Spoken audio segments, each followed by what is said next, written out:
There you are. May I assume you've had your fill of rest?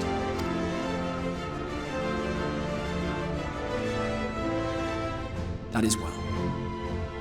Now that we are all present, let us speak of our plan. Thus far, we have vanquished 4 Lightwardens, restoring night to much of Norvrand. Only one remains, that of Calusia, and with Reen to guide us, I am certain we will find it.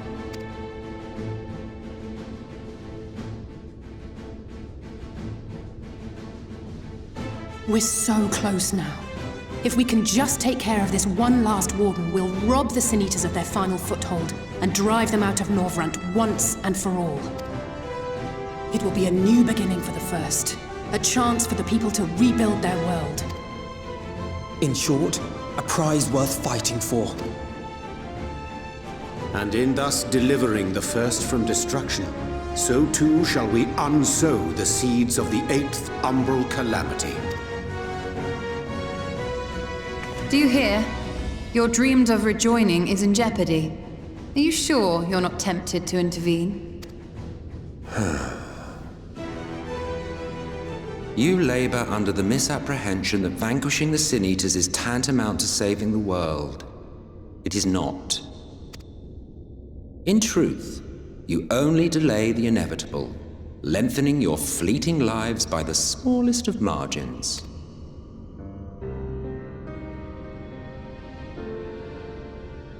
It would be churlish of me to deny you this small concession, close as we've become. Foolish and misguided though you are not without charm. Each and every one of you is possessed of a noble heart. When the weak want for succor, you do not hesitate to provide it. Alas, your nobility is short-sighted. You think only of the problem in front of your nose. A limitation of your ephemeral existence.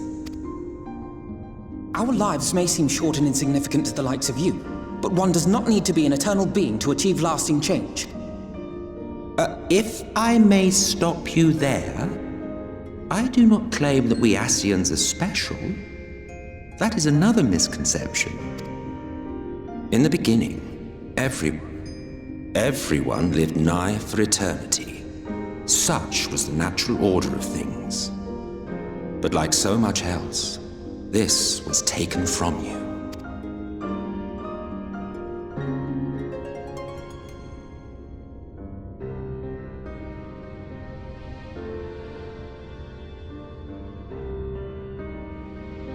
You won't object if I borrow your plaything?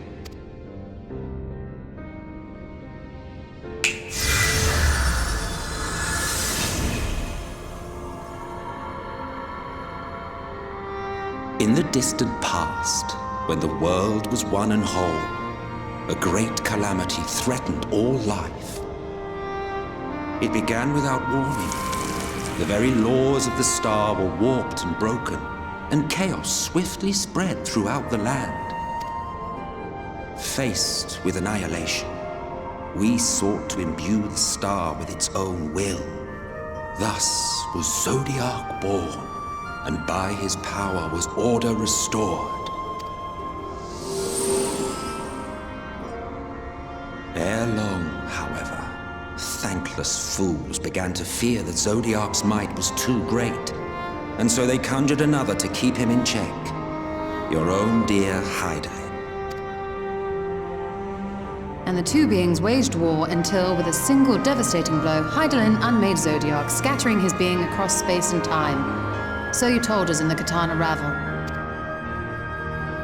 Yes. And there began our woes, with Hydaelyn's blow and all that it wrought.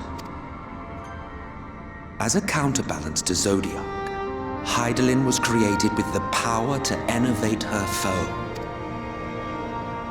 This singular ability strikes not at such banal things as flesh, but everything that defines the target, diluting its existence. For example, were she to strike you,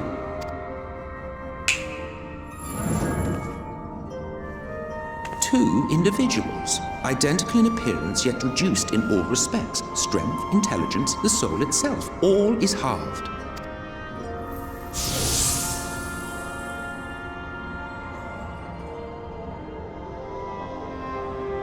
Do you see? This self-same fate befell not only Zodiark, but the very star.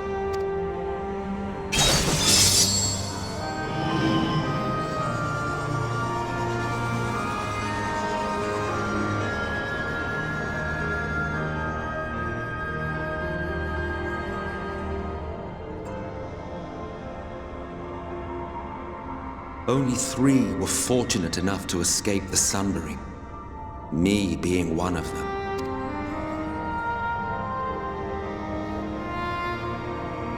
When I beheld the shattered remnants of our home, I knew deepest despair. The inhabitants of these 14 fragments were feeble, frail and foolish, oblivious to their imperfection, ignorant of their past. Malformed creatures thrashing blindly about. Pitiful, disturbing, depressing. So, we took it upon ourselves to rejoin the worlds.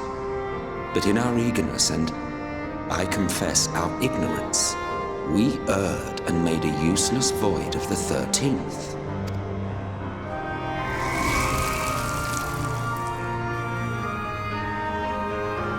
It was only afterwards that we discovered a connection twixt source and shard, a flow of energy that maintains elemental balance.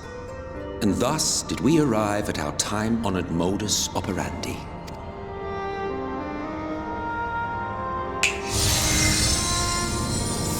From a purely Ascian standpoint, it could be said that what you seek to do is only logical. But that would be to ignore the immeasurable destruction wrought with each rejoining. You have murdered millions, and this we cannot condone.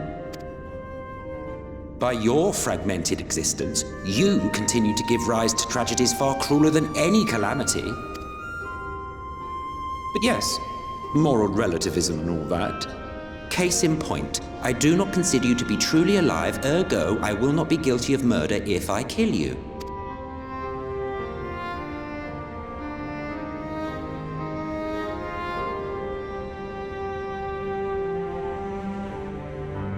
Oh, don't look at me like that. You for whom I have only the highest expectations. A vaunted hero of the Source, 7 times rejoined.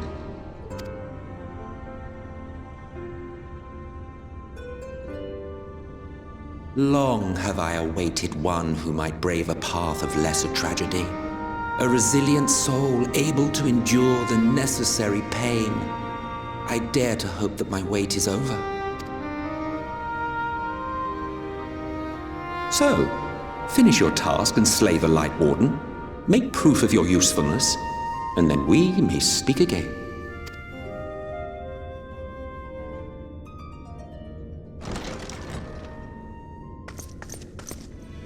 Forgive me, my lord, but this could not wait. Speak freely, Captain. Our informant in Colusia sends word of unusual activity in Eulmore.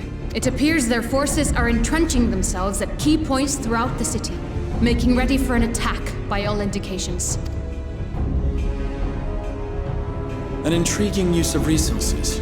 I rather doubt Lord Vorthry is concerned for the safety of his citizens. You think he's harboring the Lightwarden inside the city walls? Even if he does have some means of controlling the Sin Eaters, wouldn't that be a little risky? Risky or not, if there is even a chance the Warden is hiding there, we will need to act fast. The longer we wait, the better prepared the Eulmorans will be.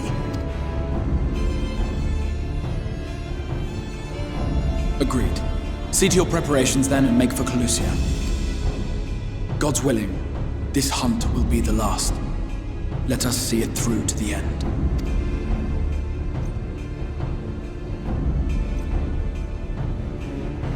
We should begin by assembling in right. There we may assess the situation in Eulmore and decide how best to proceed.